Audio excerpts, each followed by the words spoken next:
The Ukrainian front looks like today. There are 938 updates on the map today. Of course, I won't tell you everything, but let's discuss the most important thing. Let's start with the settlement markets.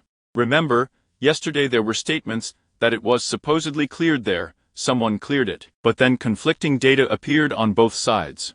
Today, Russian military officers report that, in the Kherson direction, Russian troops are trying to clear the markets from the remaining pockets of resistance of the armed forces of Ukraine. At the last moment, there are from 20 to 40 members of Ukrainian formations operating in the northern part of the village. That is, they do not say that there are still 40 soldiers there, at least there are. This is according to the Russian military officers. Now, geomaterials.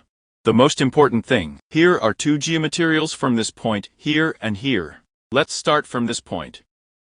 Here, two Russian soldiers set up two flags on the ruins of one of the houses in Krinky. Here is a video on your screen. There they made a statement that the Krinky were allegedly cleaned. Well, then they threw these flags there and ran back to the forest belt, from where they in fact appeared. This is the first geomaterial that is interesting from this point of view. Now, at this point, the geomaterial has also arrived. Here at the very coast of the Krinka River.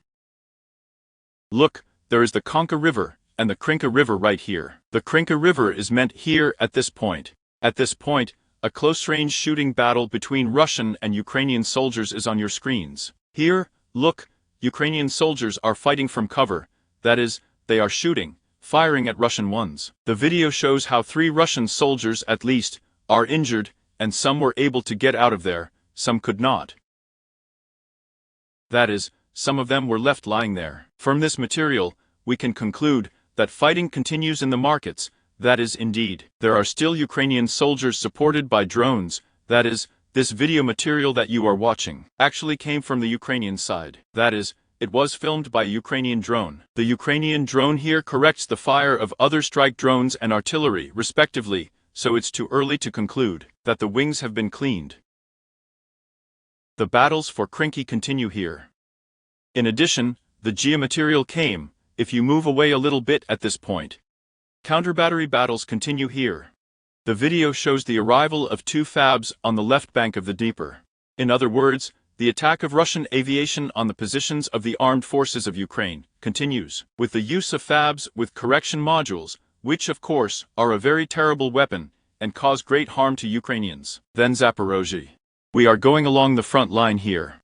This is where the material came from.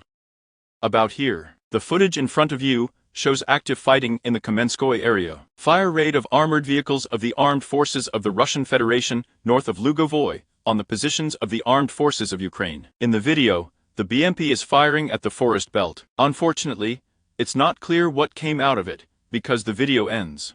Then, we work on going further here to this point. There are ongoing battles between the Russian-Ukrainian army. Here, the Ministry of Defense of the Russian Federation states that they inflicted losses on several brigades of the armed forces of Ukraine. And the Ministry of Ukraine, the Defense of Ukraine states that they repelled 7 enemy attacks. In other words, such traditional statements from the Ministry of Defense. Russian military commanders say that fighting continues in the Zaporozhye direction, in the central part of the village, as well as on the western outskirts of the settlement. In addition, Russian units are trying to move in the direction of recruitment. That's about right here. In fact, there are changes on the map here. Now the geomaterial came from this point right here. Positional combat operations in the Orekhovsky direction, the forward position of the armed forces of the Russian Federation, at the turn of Novoprokopovka-Verbovoye under fire from the AFU. In the video, the APU drone throws the positions of the Russian infantry. In addition, the Russian military commander said that there are changes on the map at this point. In fact, they are talking about the continuation of the Uverboa offensive. On the map, there is an approximate advance of Russian forces along the road at work, that is, this road that leads to work. I'm working right here. Russian military commanders say that the fighting begins in the center of this settlement, but so far, there have been no geomaterials confirming this. Now, the South Donetsk direction. We go further along the front line. The geomaterial comes from this point, approximately here. On the video on your screens, there are counter-battery battles in the area of Velikaya Novoselka. Shelling of the AFU artillery gun position east of the green field, with Lancet barrage ammunition, detonation of ammunition. The distance from the contact line is about 8 kilometers. Another geomaterial came from this point. Here we will be transported here. The Russian military captured the Afu stronghold near Novodonetsky. In the video on your screens, Russian troops storm the support. A Ukrainian soldier runs out of it and tries to hide. Unfortunate for a Ukrainian soldier. Then we go along the front line. This is where the geomaterial came in too. Here, the Russians are trying to attack Ukrainian positions. On your screens, active military operations in the Ugledar direction, an attack by the armed forces of the Russian Federation. Armored convoys consisting of several armored vehicles and motorized rifle units north of Shevchenko. Landing troops on positions, shelling of assault groups by the armed forces of Ukraine. Destruction of armored vehicles of the armed forces of the Russian Federation are also on your screens.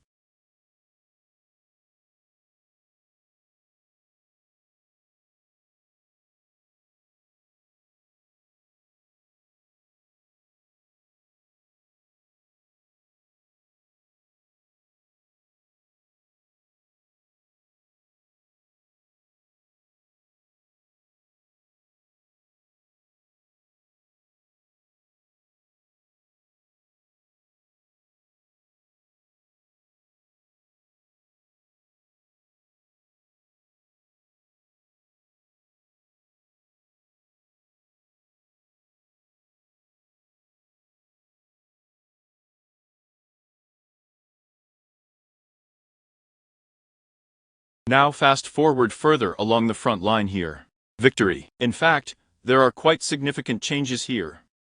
Important changes along the front line. Russian troops have taken control of the important stronghold of the Ukrainian armed forces. Victory. If the Russian troops manage to break through to Konstantinovka, then Ugledar will fall into a tactical encirclement. The only supply road of the Ukrainian Ugledari group is the Highway 0532, which passes through Konstantinovka. Here's a look at how the front line looks like here. In order to explain to you what it all means, let me designate the main supply route of the armed forces of Ukraine. Here is this Highway 0532, which goes like this, comes to Konstantinovka, and then goes along these all settlements, goes to Bogoyavlenka, and goes on to supply the Apu in this way approximately. Here it is the configuration of roads. Yes, there are other small dirt roads between Bogoyavlenka and Ugledar, maybe mud roads, but you know, armored vehicles will pass there once and that's it. It will be impossible to just move around there. They'll smash this whole road. The first tank will pass there. Accordingly, it is very important to have paved roads. And this is the only way for the Apu to supply the army to the grouping in Ugledar. Accordingly, the Russian forces take the victory. This is about where it all is. And then, they can hit here on Konstantinovka. Konstantinovka is located here. In other words, it will become very difficult to cut this supply line to Ugledar and supply the Afu grouping in Ugledar. About here, yes, because you know, the road is cut, it is impossible to supply through some dirt roads, through fields. Because there are a lot of things that need to be transported there, and, accordingly, it will become very difficult. The road will be broken, and there will be traffic jams, and there will be permanent destruction. Russian drones will work and so on. An asphalt road is needed, and therefore Guldar fell under this danger of tactical encirclement. Despite the fact that Ugledar, of course, will not be physically surrounded, but if the Russians manage to get to Konstantinovka, then Ugledar will most likely also fall. Then, we go along the front line like this. It comes from Krasnogorka here. Where is the material? Right here. Here on your screens, the Russian Krasnopol shell destroys the Apu ammunition depot in Krasnogorskrovka. Arrival, and quite a significant explosion. Avdeevka. We go further along the front line. Here, Russian troops continue their offensive. An interesting moment here is in Lastokin. This is where the geomaterial comes from. According to the latest geomaterials, Russian troops broke into Lastokin. Here is a video of an attack by the armed forces of the Russian Federation, of armored columns consisting of several armored vehicles. On the eastern outskirts of Lastokin, there are also damaged armored vehicles of the armed forces of the Russian Federation. Information also comes from Ukrainian sources that confirms the attack on Lastokin. They say that the Russians advanced in a column to Lastokin, attacked the positions of the 225th Separate Assault Brigade. The attack included 6 infantry fighting vehicles and 1 tank. They say that the tank managed to escape.